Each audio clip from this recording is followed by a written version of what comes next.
அன்புள்ள ஜெம் தொலைக்காட்சி நேயர்களே, வணக்கம்.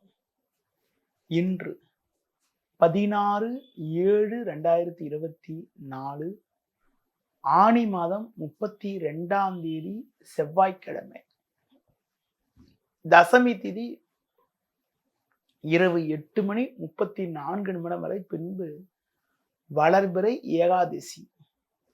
விசாக நட்சத்திரம் பின்னிரவு 2:14 வரை, பின்பு அனுஷ நட்சத்திரம். மரண யோகம் பின்னிரவு 2:14 வரை, பின்பு சித்த யோகம். புதிய முயற்சிகளை தள்ளி வைப்பது மிக மிக நல்லது. ராகு காலம் மதியம் 3 மணி முதல் 4:30 வரை. யமகண்டம் காலை 9 மணி முதல் 10:30 வரை. சுப ஓரைகள் காலை 8 மணி முதல் 9 மணி வரை, மதியம் 12 மணி முதல் 1 மணி வரை, மாலை 4:30 முதல் 5 மணி வரை, இரவு 7 மணி முதல் 8 மணி வரை, பின்பு இரவு 10 மணி முதல் 12 மணி வரை. இனி இன்றைய கிரக நிலை. ரிஷப ராசியில் செவ்வாய் குரு, மிதுன ராசியில் சூரியன், கடக ராசியில் சுக்கிரன் புதன், கன்னி ராசியில் கேது, துலா ராசியில் சந்திரன், கும்ப ராசியில் சனி வக்ரகதியில், மீன ராசியில் ராகு. இனி இன்றைய ராசி பலன். மேஷ ராசி நேயர்களே, உங்கள் ராசிக்கு 2இல் குரு, 3இல் சூரியன், 7இல் சந்திரன் சஞ்சரிப்பது மிகச் சிறப்பான அமைப்பாகும். உங்கள் செயல்களுக்கு நல்ல ஒரு ஆதரவு கிடைக்கும். சுக்கிரன் புதன் உங்கள் ராசிக்கு 4ஆம் வீட்டில் சஞ்சரிப்பதால் நவீனகரமான பொருட்களை வாங்கக்கூடிய ஒரு வாய்ப்புகள் உண்டு. பண வரவுகள் திருப்திகரமாக இருந்து உங்களின் அனைத்து தேவைகளும் பூர்த்தியாகக்கூடிய ஒரு அதிர்ஷ்டமானது உங்களுக்கு இருக்கிறது. தொழில் ரீதியாக பார்க்கின்ற பொழுது நல்ல மாற்றங்கள் ஏற்படும். அரசு வழியில் நீங்கள் எதிர்பார்க்கக்கூடிய உதவிகள் கிடைக்கக்கூடிய யோகமானது உண்டு. உங்களுக்கு இருந்து வந்த சின்ன சின்ன சட்ட சிக்கல்கள் எல்லாம் தற்போது குறைந்து ஒரு வளமான பலன்களை பெறக்கூடிய ஒரு வாய்ப்புகள் உங்களுக்கு இருக்கிறது. கடந்த கால பிரச்சனைகள் எல்லாம் தற்போது குறைந்து ஏற்ற மிகுந்த பலன்களை பெறுவீர்கள். உத்தியோகத்தில் இருப்பவர்களுக்கு நல்ல வாய்ப்புகள் கிடைக்கும். நண்பர்கள் மூலமாக ஒரு சில முன்னேற்றத்தை அடையக்கூடிய ஒரு வாய்ப்புகள் உண்டு. இன்றைய நாளில் மேலும் வளமான பலன்களை நீங்கள் அடைவதற்கு மகாலட்சுமி வழிபாடு மேற்கொள்வது மிகவும் சிறப்பு. ரிஷப ராசி நேயர்களே, உங்கள் ராசியாதிபதி சுக்கிரன் பரிவர்த்தனை பெற்று சஞ்சரிப்பது உன்னதமான அமைப்பாகும். ராசிக்கதிபதி சுக்கிரன் 3இல் அமைப்பெற்று, 3ஆம் அதிபதி சந்திரன் 6இல் அமைப்பெற்று 3-6 பரிவர்த்தனை பெற்றிருப்பதால் எதிர்பாராத அனுகூலங்களை அடையக்கூடிய ஒரு வாய்ப்புகள் உண்டு. வெளியூர் தொடர்புகள் மூலமாக ஒரு சில ஆதாயங்களை பெறக்கூடிய ஒரு வாய்ப்புகள் ஏற்படும். பெண்கள் மூலமாக ஒரு சில சாதகமான பலன்கள் கிடைக்கும். தொழில் வியாபாரத்தில் நல்ல ஒரு முன்னேற்றத்தை நீங்கள் அடையக்கூடிய ஒரு வாய்ப்புகள் இன்றைய நாளில் உண்டு. கொடுத்த வாக்குறுதிகளை எளிதில் காப்பாற்றுவீர்கள். நல்ல நட்புகள் உங்களுக்கு கிடைக்கும். நண்பர்கள் மூலமாக ஒரு சில வளமான பலன்களை பெறுவீர்கள். உத்தியோகத்தில் இருப்பவர்களுக்கு ஒரு சில புதிய யுக்திகளை பயன்படுத்தி வளர்ச்சி அடையக்கூடிய ஒரு வாய்ப்புகள் இன்றைய நாளில் உண்டு. இன்றைய நாளில் மேலும் வளமான பலன்களை நீங்கள் பெறுவதற்கு சிவன் ஸ்தலங்களுக்கு சென்று வருவது மிக மிக நல்லது. மிதுன ராசி நேயர்களே, உங்கள் ராசிக்கு தனஸ்தானமான 2ஆம் வீட்டில் சுக்கிரன் புதன் சஞ்சரிப்பதால் நெருங்கியவர்கள் ஆதரவு மிக சிறப்பாக இருக்கும். பேச்சு திறமையால் பல்வேறு வளமான பலன்களை பெறுவீர்கள். எடுத்த பணியை சிறப்பாக செய்து முடிக்கக்கூடிய ஒரு வாய்ப்புகள் உண்டு. தொழில் ரீதியாக புதிய யுக்திகளை பயன்படுத்தி நல்ல முன்னேற்றத்தை பெறுவீர்கள். பயணங்கள் மூலமாக ஒரு சில வளமான பலன்களை பெறுவீர்கள். சந்திரனானவர் உங்கள் ராசிக்கு 5ல் சஞ்சரிப்பதால் எதிர்பாராத உதவிகள் சில கிடைத்து அதன் மூலமாக இருக்கக்கூடிய பிரச்சனைகளை சமாளிக்கக்கூடிய ஒரு பலம் உண்டாகும். வேலைக்கு செல்பவர்களுக்கு அதிகாரியிடம் வீண் வாக்குவாதங்கள் செய்யாமல் உங்களுக்கு ஒதுக்கப்பட்ட பணியில் மட்டும் நீங்கள் சற்று கவனத்தோடும் நிதானத்தோடும் இருப்பதன் மூலமாக ஒரு சில வளமான பலன்களை பெறக்கூடிய ஒரு வாய்ப்புகள் உங்களுக்கு உண்டு. மேலும் வளமான பலன்களை நீங்கள் பெறுவதற்கு இன்றைய நாளில் கால பைரவருக்கு அர்ச்சனை செய்வது மிக மிக நல்லது. கடக ராசி நேயர்களே, ஜென்ம ராசியில் சுக்கிரன் புதன் 4ல் சந்திரன் சஞ்சரிப்பதால் எதிர்பாராத அனுகூலங்களை பெறுவீர்கள். சுக்கிரன் சந்திரன் பரிவர்த்தனை பெற்று சஞ்சரிப்பதால் நல்ல வாய்ப்புகள் உங்களுக்கு கிடைக்கும். லாபஸ்தானத்தில் செவ்வாயும் குருவும் சஞ்சரிப்பது உன்னதமான அமைப்பாகும். பண வரவுகள் மிக மிக நன்றாக இருக்கும். வெளியூர் தொடர்புகள் மூலமாக ஒரு சில ஆதாயத்தை பெறக்கூடிய ஒரு வாய்ப்புகள் உங்களுக்கு உண்டு. ஒரு பெரிய இடத்து நட்பு உங்களுக்கு கிடைக்கும். பயணங்கள் மூலமாக ஒரு சில வளமான பலன்களை பெறுவீர்கள்.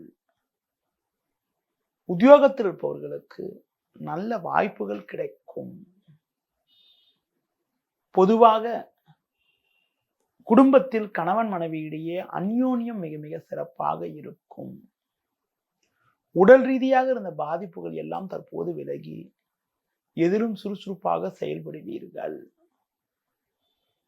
ஒரு பெரிய மனதுக்குரிய ஆதரவு உங்களுக்கு கிடைப்பதால் நீண்ட நாட்களாக உங்களுக்கு இருக்கக்கூடிய சிக்கல்கள் எல்லாம் தற்போது குறைந்து ஒரு வளமான பலன்களை பெறக்கூடிய ஒரு வாய்ப்புகள் உங்களுக்கு உண்டு.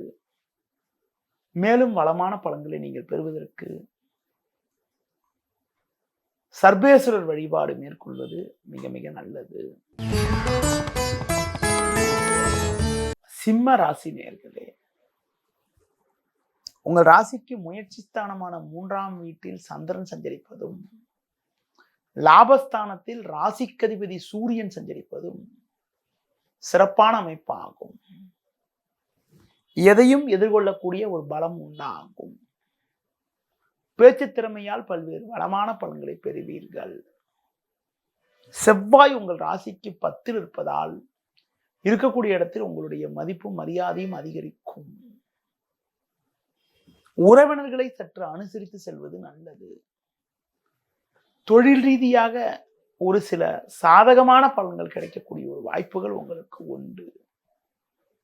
வேலைக்கு செல்பவர்களுக்கு நல்ல வாய்ப்புகள் கிடைக்கும் என்றாலும் உடனிருப்பவர்களை சற்று அனுசரித்து செல்வதன் மூலமாக ஒரு சில சாதகமான பலன்களை அடையக்கூடிய ஒரு வாய்ப்புகள் உங்களுக்கு உண்டு.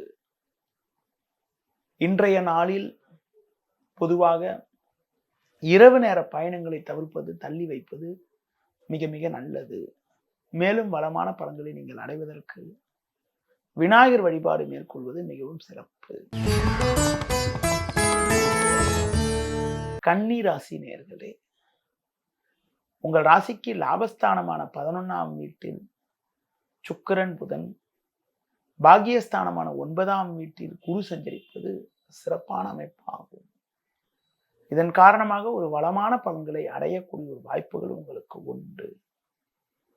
அது மட்டும் இல்லாமல் உங்கள் ராசிக்கு 10ல் சூரியன் சஞ்சரிப்பதால் இருக்கக்கூடிய இடத்தில் உங்களது மதிப்பும் மரியாதையும் அதிகரிக்கும். வயது மூத்தவர்களுடைய ஆதரவானது மிக மிக சிறப்பாக இருக்கும். உங்களுடைய பணியில் நீங்கள் சிறப்பாக செயல்பட்டு நல்ல பேர் எடுக்கக்கூடிய ஒரு வாய்ப்புகள் உண்டு. தொழில் ரீதியாக புதிய யுக்திகளை பயன்படுத்தி நல்ல லாபத்தை ஈட்டக்கூடிய ஒரு வாய்ப்புகள் உங்களுக்கு உண்டு. வேலைக்கு செல்பவர்களுக்கு உங்களுக்கு இருந்த பிரச்சனைகள் எல்லாம் தற்போது குறைந்து ஒரு வளமான பலன்களை பெறுவீர்கள். நல்ல நட்புகள் உங்களை நம்பி வரும். நண்பர்கள் மூலமாக ஒரு சில வளமான பலன்களை பெறக்கூடிய ஒரு வாய்ப்புகள் உங்களுக்கு உண்டு. இன்றைய நாளில் உங்களுக்கு இருந்த மறைமுக பிரச்சனைகள் எல்லாம் விலகி லாபகரமான பலன்களை பெறக்கூடிய ஒரு வாய்ப்புகள் உங்களுக்கு உண்டு. மேலும் வளமான பலன்களை நீங்கள் பெறுவதற்கு முருகருக்கு அர்ச்சனை செய்வது மிக மிக நல்லது. துலா ராசி நேயர்களே, உங்கள் ராசிக்கதிபதி சுக்கிரன் 10ல் புதன் சேர்க்கப்பட்டு இருப்பது நல்ல அமைப்பாகும். இதன் காரணமாக ஒரு வளமான பலன்களை நீங்கள் பெறக்கூடிய ஒரு வாய்ப்புகள் உங்களுக்கு உண்டு. எடுத்த பணியை சிறப்பாக செய்து முடிப்பீர்கள். நண்பர்கள் மூலமாக ஒரு சில வளமான பலன்கள் கிடைக்கும். தொழிலில் புதிய யுக்திகளை பயன்படுத்தி நல்ல ஒரு வளர்ச்சியினை அடையக்கூடிய ஒரு வாய்ப்புகள் உண்டு. பிறருக்கு தந்த வாக்குறுதிகளை எளிதில் நிறைவேற்றக்கூடிய ஒரு பலம் உண்டாகும். நண்பர்கள் மூலமாக ஒரு சில வளமான பலன்களை பெறுவீர்கள். உத்தியோக ரீதியாக பார்க்கின்ற போது உங்களுக்கு இருந்த கடந்த கால சோதனைகள் எல்லாம் தற்போது விலகி ஒரு வளமான பலன்களை பெறக்கூடிய ஒரு வாய்ப்புகள் இன்றைய நாளில் உண்டு. உங்களது முன்கோபத்தை மட்டும் சற்று குறைத்து கொண்டு பொறுமையோடு செயல்பட்டால் ஒரு வளமான பலன்களை பெறலாம். முடிந்தவரை இரவு நேர பயணங்களை தள்ளி வைப்பது தவிர்ப்பது மிக மிக நல்லது. இன்றைய நாளில் ஏற்ற மிகுந்த பலன்களை நீங்கள் பெறுவதற்கு சிவன் ஸ்தலங்களுக்கு சென்றுவது மிக மிக நல்லது. விருச்சிக ராசி நேயர்களே, உங்கள் ராசிக்கு 8ஆம் வீட்டில் சூரியன் 12ஆம் வீட்டில் சந்திரன் சஞ்சரிப்பதால் பொறுமையை கடைபிடிப்பது மிக மிக நல்லது. தேவையற்ற நெருக்கடிகள் உண்டாகும். நெருங்கியவர்களை அனுசரித்து செல்வது உத்தமம். குரு பார்வை ஜென்ம ராசிக்கு இருப்பதால் ஒரு சில சாதக பலன்களை அடைவீர்கள் என்றாலும் பிறர் விஷயத்தில் தலையிடாமல் இருப்பது மிக மிக நல்லது.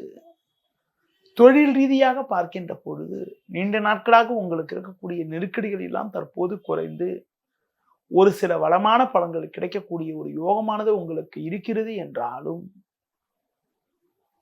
குறிப்பாக நீங்கள் சற்று பொறுமையோடு செயல்பட்டால் ஒரு வளமான பலன்களை பெற முடியும். இன்றைய நாளில் இருக்கக்கூடிய பிரச்சனைகளை தப்பிப்பதற்கு குறிப்பாக சிவன் ஸ்தலங்களுக்கு சென்றுவது மிக மிக நல்லது. தனுசு ராசி நேயர்களே, லாபஸ்தானமான 11ஆம் வீட்டில் சந்திரனும் 6ஆம் வீட்டில் செவ்வாயும் சஞ்சரிப்பதால் எதிர்நீச்சல் போட்டாவது அடைய வேண்டிய இலக்கை அடையக்கூடிய ஒரு வாய்ப்புகள் உங்களுக்கு உண்டு. குறிப்பாக உங்கள் ராசிக்கு 7ஆம் வீட்டில் சூரியன் சஞ்சரிப்பதால் கணவன் மனைவி இடையே விட்டு கொடுத்து செல்வது நல்லது. கோபத்தை குறைத்துக் கொள்வதன் மூலமாக ஒரு சில வளமான பலன்களை பெறக்கூடிய ஒரு வாய்ப்புகள் உங்களுக்கு உண்டு. எந்த ஒரு காரியத்திலும் சற்று சிந்தித்து செயல்படுவது, வீண் வாக்குவாதங்களை தவிர்ப்பது மிக மிக நல்லது. இன்றைய நாளில் மேலும் வளமான பலன்களை நீங்கள் அடைவதற்கு குறிப்பாக துர்க்கை அம்மனுக்கு தீபம் ஏற்றுவது மிக மிக சிறப்பு. குறிப்பாக பெண்கள் வகையில் சின்ன சின்ன நெருக்கடிகள் ஏற்படலாம். உடன் இருப்பவர்களை சற்று அனுசரித்து செல்வது மிகவும் சிறப்பு. மகர ராசி நேயர்களே, உங்கள் ராசிக்கு ருணரோகஸ்தானமான 6ஆம் வீட்டில் சூரியன் 7ல் சுக்கிரன் புதன் சஞ்சரிப்பது அற்புதமான அமைப்பு ஆகும். குடும்ப ஒற்றுமை மிக மிக சிறப்பாக இருக்கும். கொடுத்த வாக்குறுதிகளை எளிதில் காப்பாற்றக்கூடிய ஒரு பலம் வலிமை உங்களுக்கு உண்டு. தொழில் ரீதியாக புதிய ஒரு மாற்றத்தை நீங்கள் பெறக்கூடிய ஒரு வாய்ப்புகள் உங்களுக்கு உண்டு. உத்தியோகத்தில் இருப்பவர்களுக்கு ஒரு சில நெருக்கடி இருந்தாலும் எதையும் சமாளிக்கக்கூடிய ஒரு பலம் உங்களுக்கு உண்டாகும். பொதுவாக எந்த ஒரு காரியத்திலும் யோசித்து செயல்படாமல் நிதானத்தோடு செயல்பட்டால் ஏற்ற மிகுந்த பலன்களை பெறக்கூடிய ஒரு வாய்ப்புகள் உங்களுக்கு உண்டு. இன்றைய நாளில் நீங்கள் சற்று பொறுமையை கடைபிடிப்பது, கோபத்தை குறைத்துக் கொள்வது மிக மிக நல்லது. மேலும் வளமான பலன்களை இன்றைய நாளில் நீங்கள் பெறுவதற்கு குறிப்பாக உடல் ஊனமுற்றவர்களுக்கு உங்களால் முடிந்த உதவிகளை செய்வது மிக மிக நல்லது. கும்பராசி நேயர்களே, உங்கள் ராசியில் சனி, 2ல் ராகு, 4ல் செவ்வாய் சஞ்சரிப்பது அலைச்சலை தரக்கூடிய அமைப்பு ஆகும். எளிதில் முடிய வேண்டிய காரியங்கள் சற்று தாமதமாகும். எந்த ஒரு விஷயத்திலும் யோசித்து செயல்பட வேண்டும். பொறுமையோடு செயல்பட்டால் தான் இருக்கக்கூடிய பிரச்சனைகளை சமாளிக்க முடியும். பிறர் விஷயத்தில் தலையிடாமல் இருப்பது நல்லது. தொழில் வியாபாரத்தில் தற்போது கிடைக்கக்கூடிய வாய்ப்புகளை பயன்படுத்தி கொண்டால் விரைவில் ஒரு சில நல்ல மாற்றங்கள் ஏற்படக்கூடிய ஒரு வாய்ப்புகள் உண்டு. உத்தியோக ரீதியாக பார்க்கின்ற பொழுது பொறுமையை கடைபிடிப்பது மிக மிக நல்லது. மேல் அதிகாரியிடம் பேசுகின்ற போது நிதானத்தோடு இருக்க வேண்டும். முடிந்தவரை பிறர் விஷயத்தில் தலையிடாமல் இருப்பது மிக மிக நல்லது. மேலும் வளமான பலன்களை இன்றைய நாளில் நீங்கள் அடைவதற்கு குறிப்பாக நீங்கள் முருக வழிபாடு மேற்கொள்வது மிக மிக நல்லது. மீன ராசி நேயர்களே, உங்கள் ராசிக்கு 4ஆம் வீட்டில் சூரியன், 8இல் சந்திரன் சஞ்சரிப்பது தேவையற்ற நெருக்கடிகளை ஏற்படுத்தும் அமைப்பாகும். நெருங்கியவர்களால் நிம்மதி குறைவு உண்டாகும். சுலபமாக முடிய வேண்டிய காரியங்கள் சற்று தாமதமாகும். தொழில் வியாபாரத்தில் உடனிருப்பவர்களால் மன அமைதி குறைவு உண்டாகலாம். எந்த ஒரு காரியத்திலும் யோசித்து செயல்படுவது நல்லது. இருப்பதை அனுபவிக்க இடையூறுகள் ஏற்படும். உத்தியோகத்தில் இருப்பவர்களுக்கு குறிப்பாக இன்றைய நாளில் சின்ன சின்ன வாய்ப்புகள் கிடைக்கும் என்றாலும் ஒரு சிலருக்கு சின்ன சின்ன பிரச்சனைகள் ஏற்படும். சுலபமாக முடிய வேண்டிய காரியங்கள் சற்று தாமதமாகலாம். இன்றைய நாளில் நீங்கள் சற்று பொறுமையோடு செயல்பட்டால் இருக்கக்கூடிய பிரச்சனை சமாளித்து ஒரு வளமான பலன்களை பெறக்கூடிய ஒரு வாய்ப்புகள் உங்களுக்கு ஏற்படும். மேலும் வளமான பலன்களை நீங்கள் பெறுவதற்கு பெருமாள் வழிபாடு மேற்கொள்வது மிக மிக நல்லது. இதுவரை இன்றைய ராசி பலனை கூறினேன். இனி ஜோதிட தகவல். ஜோதிட தகவல்ல இன்றைய நாளில் ஒவ்வொரு நாளும் ஒவ்வொரு நட்சத்திரத்தில் பிறந்தவர்களை பற்றி பேசி வரக்கூடிய நான் இன்றைய நாளில் உங்களிடம் விசாக நட்சத்திரத்தில் பிறந்தவர்களை பற்றி கூற உள்ளேன். விசாக நட்சத்திரம் 16வது நட்சத்திரம். விசாகம் ஒரு உன்னதமான நட்சத்திரமாகும். குருவின் நட்சத்திரமாகும். முருகப்பெருமானின் நட்சத்திரம் என்று ஒரு கருத்து உண்டு. விசாகத்தில் பிறந்தவர்கள் பார்க்கின்ற பொழுது முதல் 3 பாதம் 1, 2, 3 ஆகிய நட்சத்திர பாதங்கள் உங்களுக்கு பார்த்தீங்கன்றால் துலா ராசி. 4ஆம் பாதம் விருச்சிக ராசி. துலா ராசிக்கு அதிபதி சுக்கிரன், விருச்சிக ராசிக்கு அதிபதி செவ்வாய். விசாகத்துல பிறந்தவங்க உதவி செய்வதில் வல்லவராக இருப்பார்கள். தர்ம காரியங்கள் ஈடுபடுவது, தான தர்மங்கள் செய்வது, உதவி செய்வது போன்ற விஷயங்களில் முன்னின்று செயல்படக்கூடிய நபராக இருப்பார்கள். முன்கோபம் சற்று அதிகப்படியாக இருந்தாலும் நல்ல குணம் கொண்டவர்களாக இருப்பார்கள். சிறந்த அறிவாளி. நியாய அநியாயங்களை எடுத்து கூறுபவர்கள். பேச்சு திறமை சிறப்பாக இருக்கும். வசீகரமான உடலமைப்பு, முக அழகு, சிவந்த கண்கள் கொண்டவர்களாக இருப்பார்கள். நீதி நேர்மைக்கு கட்டுப்பட்டவராக இருப்பார்கள். அனைவரையும் வழி நடத்துவதில் வல்லவராக இருப்பார்கள். பல்வேறு விஷயங்களை அறிந்தவராக இருக்கக்கூடிய அமைப்புகள்லாம் உண்டு. எடுத்த முயற்சிகளில் விடாமல் செயல்பட்டு தன் கொள்கை உறுதியோடு செயல்பட்டு வெற்றி அடையக்கூடிய ஒரு குணம் கொண்டவர்கள். விசாகத்தில் பிறந்தவர்களுக்கு எந்த ஒரு காரியத்திலும் யோசித்து செயல்பட்டு பொறுமையோடு செயல்பட்டு வெற்றி அடையக்கூடிய குணம் கொண்டவர்களாக இருப்பார்கள். பொதுவா உங்களுக்கு பாத்தீங்கன்னா முன்கோபம் சற்று அதிகப்படியாக இருக்கும். ஒரு சில நேரங்கள்ல ஒரு சில பேச்சு திறமையால் பல்வேறு வளமான பலன்களை அடைவாங்க. கவரக்கூடிய ஒரு திறமையும் அவங்க கிட்ட இருக்கும். இவங்களுக்கு குடும்ப அமைப்பு பற்றி பார்க்கின்ற போது திருமணம் என்பது சற்று தாமதமாகும். வாழ்க்கையில் நிறைய சாதிக்கக்கூடிய நபராக இருப்பார்கள். குடும்ப வாழ்க்கையில ஒரு சில சிக்கல்கள் ஏற்படும். அதனை சமாளிக்கக்கூடிய திறமை கொண்டவராக இருப்பார்கள். உற்றார் உறவினர்களை அனுசரித்து செல்வார்கள். குடும்ப உறுப்பினர்களை அடக்கி ஆண்டக்கூடிய ஒரு பலம் கொண்டவர்களாக இருப்பார்கள். செல்வம் செல்வாக்கு கொண்ட நபராக இருக்கக்கூடிய ஒரு வாய்ப்புகள் உண்டு. இவர்களுடைய தொழில் பற்றி பார்க்கின்ற பொழுது மருந்து, கெமிக்கல், மேடை பேச்சு, வங்கி பணி, பேச்சு திறமை, அடுத்து குறிப்பாக பாத்தீங்கன்னா அரசியல் தொடர்புகள், அரசு தொடர்புடைய துறைகளில் சாதிக்கக்கூடிய அமைப்புகள், கலை கணிதம் போன்றவற்றில் சாதிக்கக்கூடிய ஒரு யோகங்கள்லாம் கொண்டவர்களாக இருப்பார்கள். இவர்களுக்கு இருதய சம்பந்தப்பட்ட பாதிப்புகள், சிறுநீரக சம்பந்தப்பட்ட பாதிப்புகள் ஏற்படுவதற்கான வாய்ப்புகள் ரொம்ப ரொம்ப அதிகம். அடுத்து குறிப்பாக விசாகத்துல பிறந்தவங்களுக்கு என்ன தசாபுத்தி நடக்குன்னு பார்க்கின்ற பொழுது, குருவோட நட்சத்திரத்திலேயே பிறந்த காரணத்தினால முதல் திசையாக குரு திசை நடக்கும். விசாக நட்சத்திரம் 1ஆம் பாதத்துல பிறந்த திசை இருப்பு 15 வருஷம், 14 வருஷம், 13 வருஷம் கூட இருக்கும். அதிகப்படியா இருக்கும். 2ஆம் பாதத்துல பிறந்தா கொஞ்சம் கம்மியா இருக்கும். 3ஆம் பாதத்துல பிறந்தா ரொம்ப கம்மியா இருக்கும். 4ஆம் பாதத்துல பிறந்தா 2 வருஷம் 3 வருஷம் தான் இருக்கும்.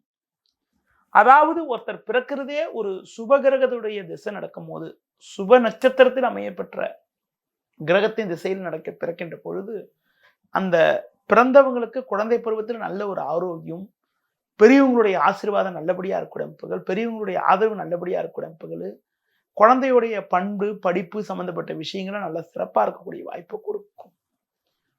2வது திசையாக சனி திசை நடக்கும். சனி என்றாலே மந்தன், சோம்பேறித்தனம் என்று பெயர். குரு திசையில் இருந்த வேகம் என்பது சனி திசையில் இருக்குமான் என்று சொல்ல முடியாது. சனி இருக்கக்கூடிய நிலைகள் இருக்கு, மற்ற கிரகங்களுடைய நிலையை பொறுத்து இருக்கிறது. பொதுவா சனி திசையில படிப்பில் மந்தம், சோம்பேறித்தனம், ஒரு லேசினஸ் தான் கொஞ்சம் இருக்கும். இருந்தாலும் சமாளிக்கக்கூடிய ஒரு யோகங்கள்லாம் கூட உங்களுக்கு பாத்தீங்கன்னா விசாகத்துல பிறந்தவங்களுக்கு நடக்கும். இந்த 4வது திசையான கேது திசை கூட ஓரளவுக்கு நல்லபடியான பலன்களை தருவதற்கான வாய்ப்புகள் கொடுக்கும். பொதுவா கேது நல்ல பலனை தராது என்றாலும் விசாகத்துல பிறந்தவங்களுக்கு 4வது திசையாக கேது திசை நடக்கும் போது ஒரு சில நல்ல பலன்களை அடையிறதுக்கான வாய்ப்புகளை கொடுக்கும். அதற்கு அடுத்து சற்று தாமதமாக சுக்கிர திசை வரும். சுக்கிரன் ஒரு மிகப்பெரிய ஒரு அதிர்ஷ்டத்தையும் நல்ல யோகத்தையும் தரக்கூடிய ஒரு வாய்ப்புகள் கொண்ட கிரகமாக இருக்கும். ஜாதகத்துல குரு சுக்கிரனின் நிலையும், பிறக்கும் போது லக்னத்துக்கு சுக்கிரன் எந்த வீட்டில் இருந்தாரோ அதெல்லாம் பொறுத்து பார்த்துதான் நம்ம ஜாதக பலனை நிர்ணயம் செய்ய வேண்டும். விசாகத்துல பிறந்தவங்களுக்கு 4வது திசையாக கேது திசை வரும். கேது திசைக்கு அடுத்து கொஞ்சம் தாமதமாக சுக்கிர திசை வரும். சுக்கிரனும் ஓரளவுக்கு நல்லபடியான பலன்களையும் நல்ல ஒரு வளர்ச்சியும் தரக்கூடிய ஒரு யோகங்கள் உண்டு. அதிலும் குறிப்பாக சுக்கிரன் ஒரு நல்ல இடத்துல இருந்தால் நல்ல ஒரு வளமான பலன்களையும் நல்ல சிறப்பையும் தரக்கூடிய ஒரு வாய்ப்புகள் உண்டு. பொதுவா சுக்கிரன் ஒரு நல்ல ஒரு சிறப்பான கிரகம். கொஞ்சம் தாமதமாக சுக்கிர திசை வருகின்ற பொழுது செல்வம், செல்வாக்கு, பெயர், புகழ் நல்ல ஒரு அனுகூலங்கள்லாம் அடையிறதுக்கான வாய்ப்புகளை ஏற்படுத்தும். விசாகத்துல பிறந்தவங்களுக்கு 5வது திசையாக சுக்கிர திசை வர்றதுனால பெரிய யோகத்தை கொடுக்காட்டாலும் ஒரு சில அனுகூலமான பலன்களை தரக்கூடிய ஒரு வாய்ப்புகள் உண்டு. அதுக்கு அடுத்து சூரிய திசை, சந்திர திசை எல்லாம் வரும். அந்த மாதிரி அமைப்புகள்லாம் ஜாதகத்துல அந்த சூரியன் சந்திரன் அமைந்த நிலைகள், கிரக அமைப்புகள் போன்றவற்றெல்லாம் பொறுத்துதான் இருக்குது. ஜென்ரலாக ஒரு பொதுவான சில கருத்துக்களை தற்போது உங்களிடம் கூறியிருக்கிறேன். மீண்டும் நாளை காலை சந்திப்போம். நன்றி, வணக்கம்.